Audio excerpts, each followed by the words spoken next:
আপন হয়ে যায় পর, পর হয়ে যায় আপন। মেয়েদের জীবনটা বড়ই অদ্ভুত। যেখানে জন্ম হলো, ছোটোর থেকে বড় হলো, যেই বাবা মা চলতে শিখালো, পৃথিবীর আলো দেখালো, পৃথিবীটাকে দেখতে শেখালো, সেই বাবা মাই একদিন পর হয়ে যায়। আর যার হাতের উপর তুলে দেয় সেই মানুষটাই কিন্তু আপন হয়ে যায়। তো তখনই আপন হবে যখন মানুষটার হাতটা যে বিশ্বাস করে তার বাবা দিয়েছে, সেই হাতটা যখন শক্তপোক্ত হয়ে সেই বিশ্বাসের মর্যাদাটা রাখতে পারবে, তখনই তো একটা মেয়ের জীবন পুরোপুরিভাবে সম্পূর্ণ হয়। আর যারা রাখতে পারে না, অনেক প্রাণ আমাদের এইভাবেই চলে যায়। দেখো, বাপের বাড়ির এটা লাস্ট ভিডিও আমার। আমি এই যে চলে আসছি নবদ্বীপ স্টেশনে। আমি বাপের বাড়ি থেকে বেরোনোর সময় কোনো ভিডিও করি না বন্ধুরা, কারণ আমার ওই মুহূর্তটা একদম ভালো লাগে না ভিডিও করার। কারণ প্রত্যেকটা বাবা মার তখন ফিলিংসটা একটু অন্যরকম হয়, তার মেয়ে চলে যাচ্ছে, সময়কার মুহূর্তটা একদম ভালো লাগে না, তাই আমি ভিডিও করি না। তো নবদ্বীপ স্টেশনে এসে ভিডিও করছি। 11টা সাড়ে 11টায় এসে স্টেশনে পৌঁছালাম। আমাদের গরিব রথ, আমরা গরিব রথে যাব। এই প্রথমবার আমি এত রাত্রে বাড়ির থেকে বেরালাম। গাড়িও দেখো ঢুকে গেছে, তো আমরা গাড়িতে এখন উঠে যাব।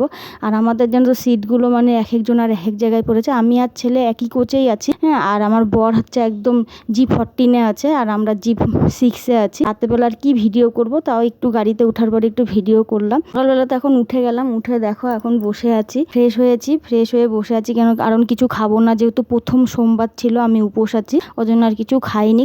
বাড়ির থেকে তো খাওয়া দাওয়া দিয়েই দিয়েছে, তো আমি খাইনি দেখে কেউই আর কিছু খায়নি। তো চলো আমরা এখন এই যে নামবোই, আর গাড়ি ঢুকছে নিউ বঙ্গাইগাঁও স্টেশনে। আমরা এই যে এখন নামবো, গেটের সামনে দাঁড়িয়ে আছি। আর এই দেখো নিউ বঙ্গাইগাঁও স্টেশনে নেমে গেছি, নেমে এখন বাড়িতে যাব। তো ভিডিওটা এখানেই রাখছি, সবাই খুব ভালো